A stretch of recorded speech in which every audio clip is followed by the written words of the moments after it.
Hi, this is no ordinary voice of spiritual ventriloquism. You are listening to Dummy himself. Well, as I stated earlier, we will be discussing the book of Esther tonight. Now, again, out of the Greek Septuagint, I would highly recommend that everyone purchase one of these for reference because uh, they it reads much different than the King James uh, and some of the other English translations as well. But we're going to talk about the Good of Esther, the Book of Esther. Now, the Book of Esther is a late Hellenist period work, along with the Book of Daniel, um, and that's what I'm talking about. Is that's when they came to be in what you say compiled into at least consideration to be included in the canon, the Hebrew canon. Some say the Jewish canon. Take your pick. I say Hebrew canon. So at any rate, and I've actually done some work on this before, and many have always, many for quite some time have understood my position on this book as an intertestamental writing uh, in the time of the Apocrypha, Jasher, Enoch, Jubilees. All of these books were compiled during that time period. Okay, so anyway, though the book I do believe is very rich in Eastern protocols, and it's quite noteworthy to say the least. It does have its attending problems, uh, and there's a issue of credibility to the story as if this had ever happened. The date is suspect, 14 Adar, which reckons about to our February, March in modern Gregorian terms. Um, and the reason that is suspect is because also during this Hellenist period, there was a epic work called the Apocrypha, which was written, wildly popular, though it was never included as scripture per se. It did hold a lot of value and was held in high regard by the people of that day, as well as by some today as well, myself being included. Uh, and the reason I bring up the Apocrypha, because in Maccabees, there was a defeat of the Greek general Nicanor. You'll read about that in the Wars of the Maccabees, or the Maccabee family. And the Greek general Nicanor was defeated. And I believe this was was either, I think it was Judas Maccabee. I'd have to go back. But it was one of the Maccabee boys. And this Nicanor was quite a formidable general. The defeat of this general brought the house of Epiphanes and other Greek oppressors off their yoke, had been cast off through this victory. And 13 Adar, or Adar, was celebrated all the way up until probably the earlier days of the Messiah, as far as my research has went. And it was celebrated as Nicanor's Day, a day of merrymaking, a day of joy and jubilation. Again, it's not one of the seven feasts of Yah. This was something that was exercised by local custom, local authority, obviously. Do you have to keep Nicanor's Day? No. Do you have to keep Purim? No. And probably by the time I get done with this video, you will probably understand why you probably shouldn't observe Purim. Again, rich in Eastern protocol. So, 14 Adar, somehow was a date to celebrate this new feast, like the Feast of Dedication, that was added into the Jewish calendar, at least. As far as I know, the early first century Hebrews did not observe Purim. Okay, you do not find a lot of written material on this until the oral traditions were codified in the Mishnah, Torah, or the Talmud, in Midrash, and later on, the sages, like Simon ben Yochai, Rambam, and men like that began to write commentaries on this day, 14 Adar. So it was something that just appeared all of a sudden. And not only did it appear all of a sudden, but it seems like there was now a complete exclusion and non-acknowledgement of the Nicanor's Day. The historian Josephus, he mentions both days in his historical notations, though, and it doesn't seem whether he favors one over the other, but he does make note that those 2 days were closely related. There's also some ideas that possibly this was quite later that this crept into observance even among the Jews.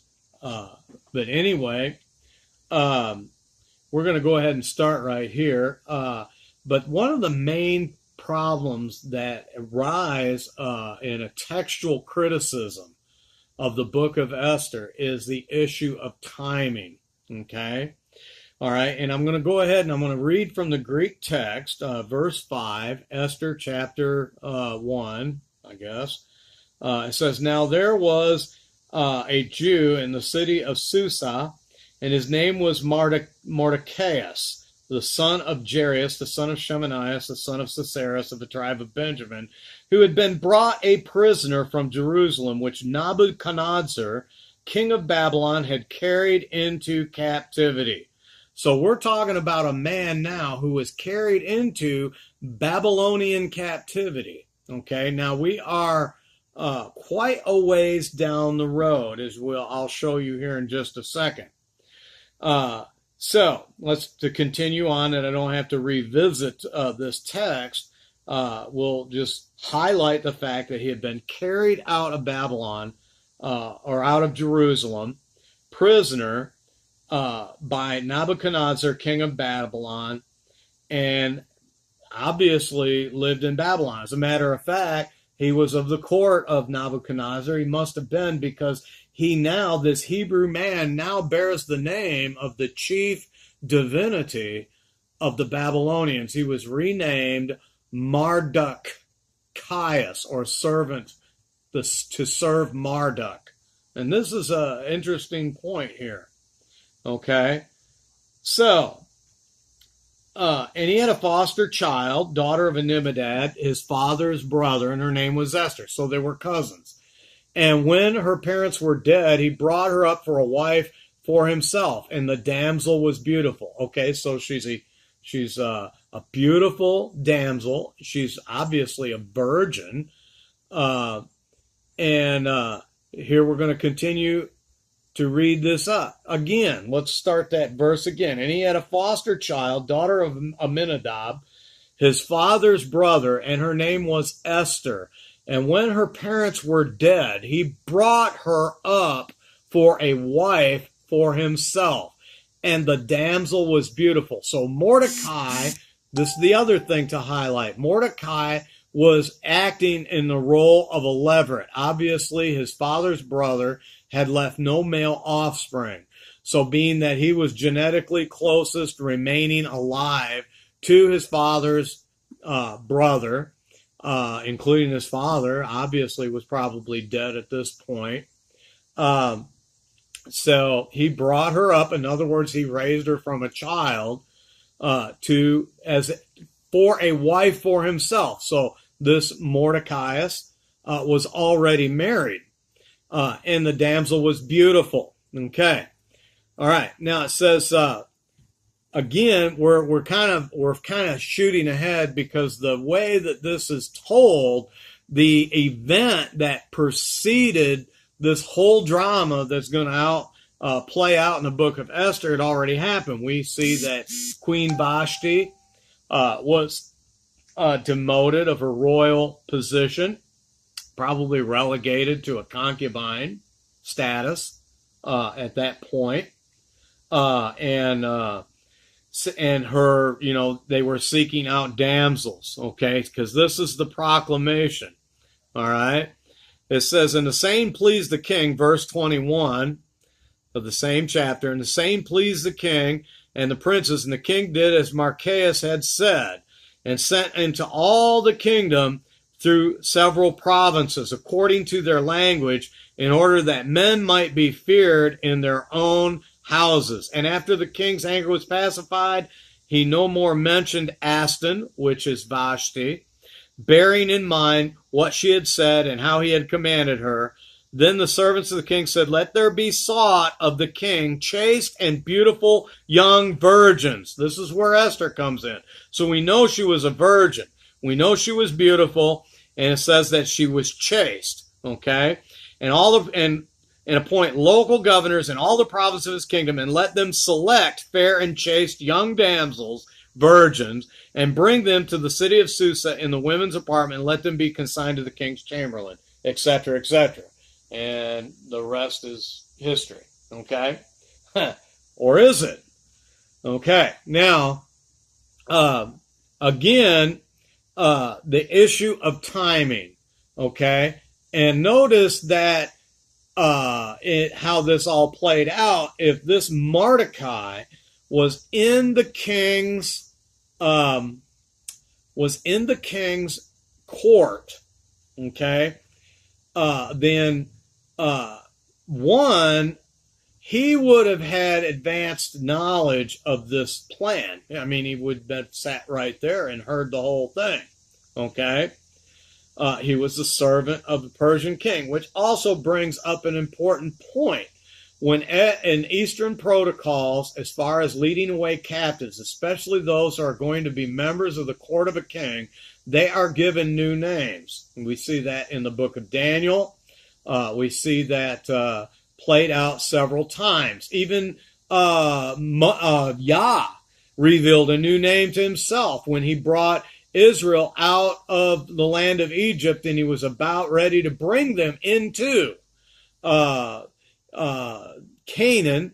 He said, your fathers know me by the El Shaddai, El Elyon, and there were other revealed names at that point, being that he was also the chief deity of the Canaanites as well.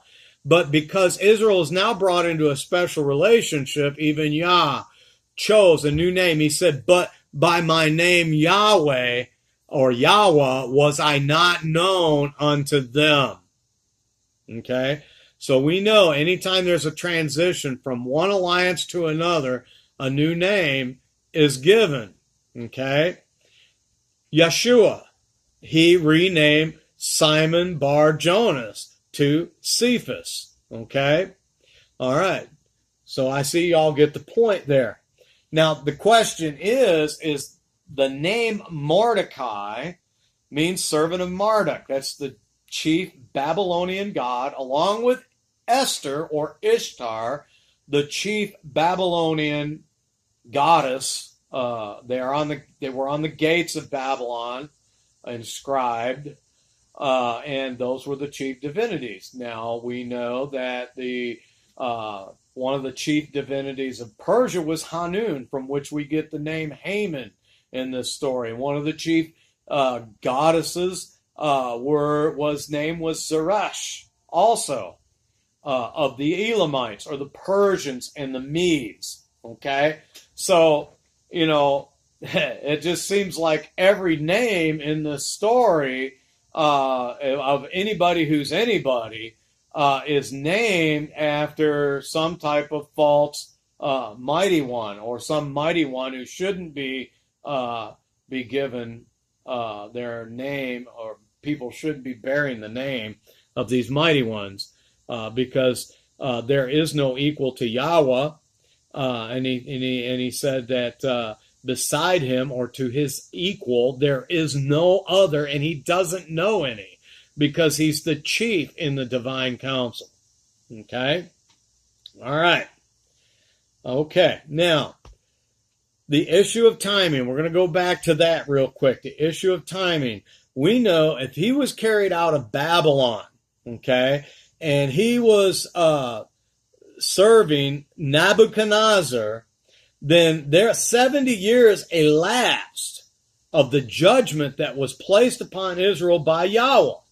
The 70 years would have already elapsed around the time of Cyrus the Mede, when he allowed them to return to Jerusalem, or to begin to return to Jerusalem and rebuild the walls of the city. And later on, under Darius the Mede, which just so happens to be the father of this character in the book of Esther, Artaxerxes, or Xerxes the First, he was the one who allowed them to begin to rebuild the temple. And you'll read about that in the book of Nehemiah. At least I believe it was Darius, if I got my history straight. So, at any rate, you've got Nebuchadnezzar, King Nebuchadnezzar. You got King Belteshazzar, Nebuchadnezzar's son.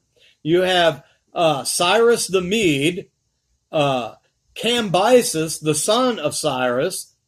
You have Darius the Persian, and then finally Artaxerxes, his son. So we're at our sixth king now, has elapsed since the beginning of this tale in Babylon, the man who came out of Babylon with his family, and then obviously perhaps Hadassah was born later. At any rate, so you have 6 kings that have transpired in this captivity. Okay, that's a long time, unless they were dying once a year, perhaps like the high priest did during the Second Temple period. At any rate, Mordecai is interesting that he's cousins with Esther, so he's going to perform a levirate marriage. To the best of my guess, he was over 100 years old, and Esther was well in her 60s, possibly even older than that, possibly even as old as 70 or so years old.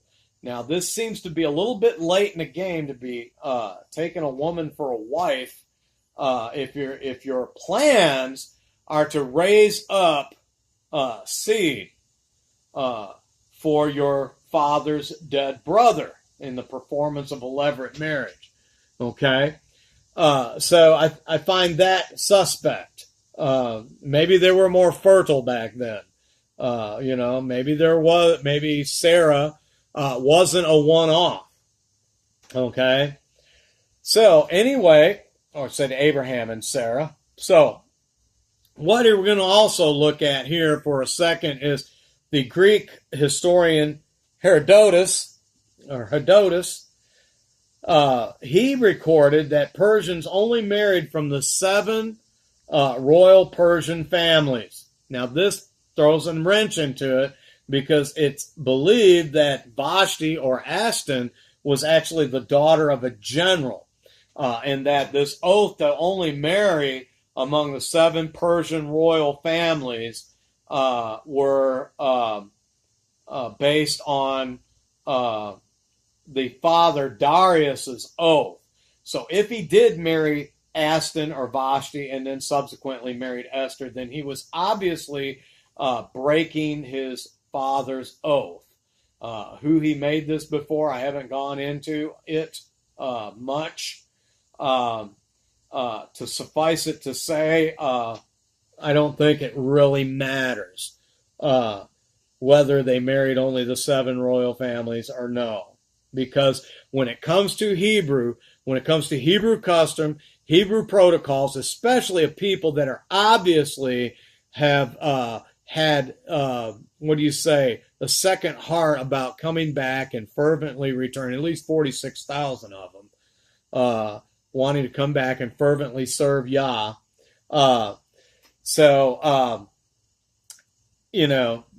It's just the whole oath thing doesn't really matter. What matters is that we are now well off into the 70-year cycle, if not beyond.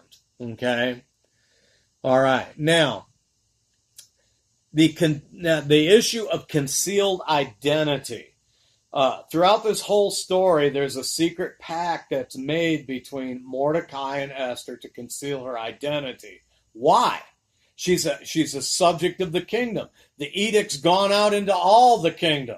I mean, Haman had not yet, launched his plan to murder all the Jews, which is another thing. It almost seems ridiculous that a king would be so cavalier that he would allow his right-hand regent, Haman in this case, to set aside the genocide of an entire cross-section of his kingdom's subjects. Okay? That's not going to settle well in the eyes of all of the other people who were conquered and brought under tribute. It almost seems too bizarre to believe. It seems reckless. It seems not very statesmanlike at all, especially if these people were bringing you some kind of profit. I mean, you brought them into your courts. You allowed them to migrate into your land, from the captivity of Babylon. Okay, or perhaps some of these, being that this was a Benjamite, the tribe of Benjamin was left alone by Nebuchadnezzar again. This is another thing. It's interesting. Why would a Benjamite be in the Persian Empire when they were left alone? They made a pact with Nebuchadnezzar to not serve him, to pay tribute to him, and Nebuchadnezzar did not invade the tribe of Benjamin. And now maybe there were some Benjamites that decided to go with Judah and withstand Nebuchadnezzar. That's a possibility too. Okay. So anyway, I'm not trying to poo-poo this. I'm just trying to show you the problems that this book presents. Okay. So there's an issue of concealed identity when there's really, up to that point, there was no need to do so. Okay. All right. The other thing is Hebrews are forbidden to marry uncircumcised Gentiles. If a person wants to join themselves to a tribe that they come in contact with, then they can become what's called Ger Sadiq, or a righteous Gentile, and they are adopted into that tribe, and from that point forward, they bear the same ethnicity as an adopted son as all of the homeborn tribal members of the tribe. Okay? So, but they're forbidden to marry uncircumcised Gentiles. I see this as another problem. I don't know if this is not a problem to people. I have serious problems with this, judging from the Torah and what I know about the Torah.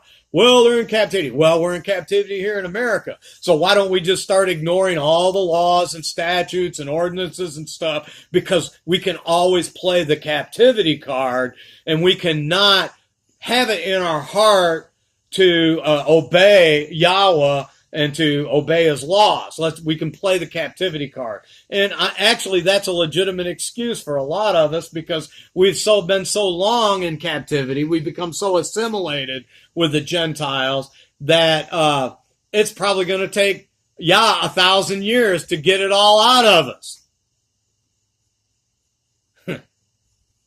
He created the earth in 7 days, but it's probably going to take him 1,000 years to straighten the people out in this earth to walk in his laws and statutes and ordinances and precepts perfectly.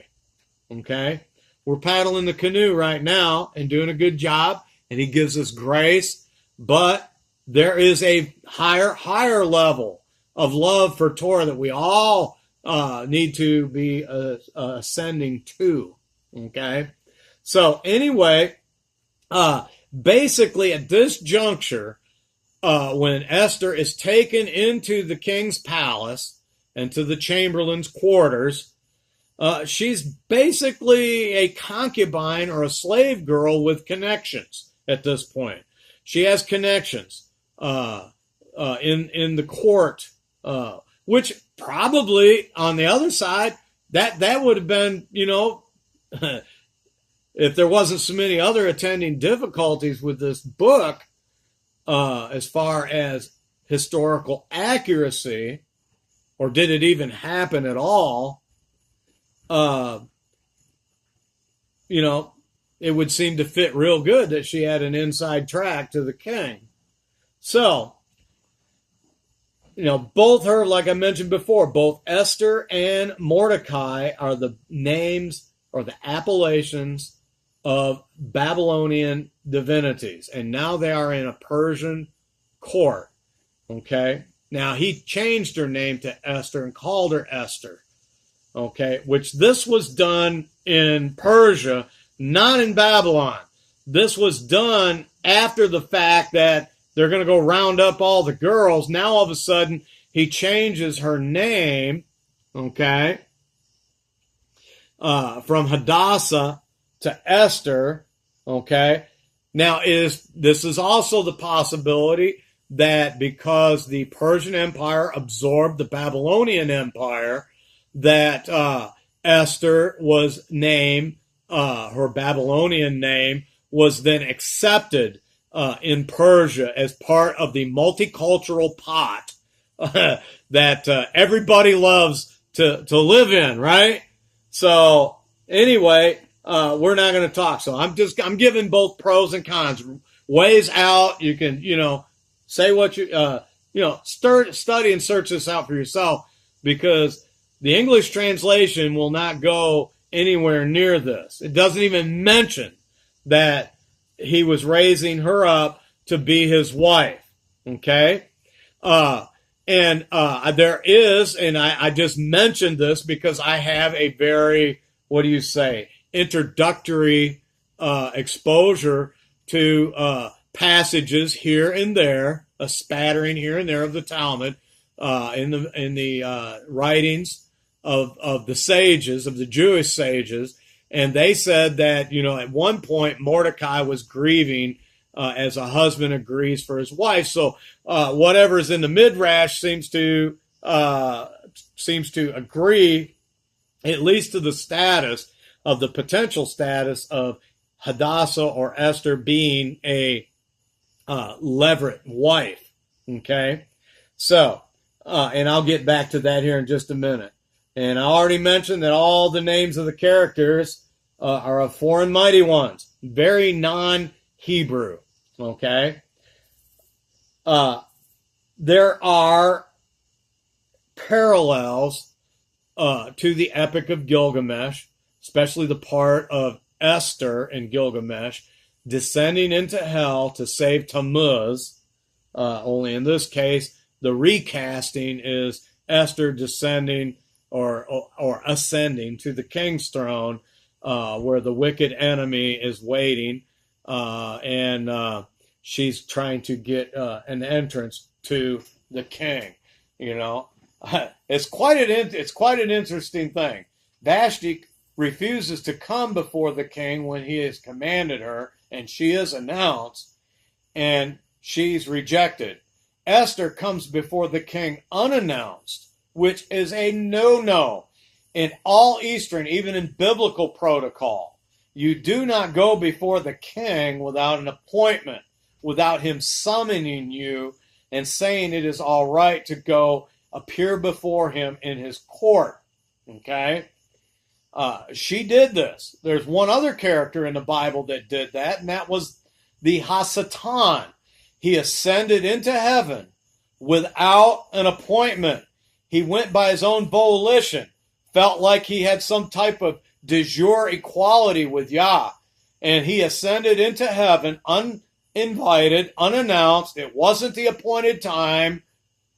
He did it of his own will, his own volition, and he was cast out of heaven for that breach of protocol.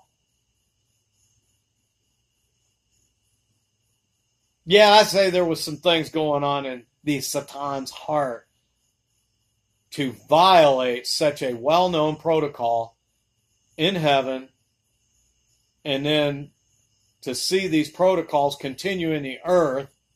You wonder where they got them from. You wonder where tribalism came from. You can read about that in my upcoming book when I get a chance to sit down and write it. Once upon a time when Yah was a patriarch. So, anyway, so we're going to go back to the Apocrypha briefly, because in the book of Maccabees, again, it mentions 13 Adar, nothing about the 14th, nothing about Purim. If this was such a well-known event, and if this was such a dear addition to the Hebrew calendar of feasts, then why is it not mentioned in the book concerning, in all the books concerning the struggles with the Greeks? Especially in the Maccabees. The Maccabees were not trying to form a quasi-hybridized Persian Hebrew kingdom, and nor were they trying to form a Greek kingdom, a hybrid kingdom. They were getting rid of all that mess. Okay? So, anyway, all of this I've said just to show you there are attending difficulties to the book. And it's getting dark out now. You could probably hear my face, a long video, but it's well worth it. I think you should go and take your time watching this video so you can take notes and form your own opinions, questions, or criticisms. I'm open to all of that. But this is the thing. Premeditation. Or I should say the lack of premeditation on the part of Mordecai when he was well aware of the king's command. Okay? If he was in the court of the king, he was there at the night of that feast. Okay? And I mean, he's in the king's records and all of that. This is not a nobody, a no-name person, okay? Saved the king's life. He was there on that night that this proclamation to go round up all the virgins was there. And obviously, he had to have been too assimilated into the Persian and the Babylonian way of life, because a Hebrew, as a Hebrew, if I knew that that was what was in the offing, as beautiful as this woman was at 69 or 70 years old, as the story seems to indicate, I would have left that feast, excused myself early, and went home and consummated that marriage before the sun came up. Just something to think about. Have a good night.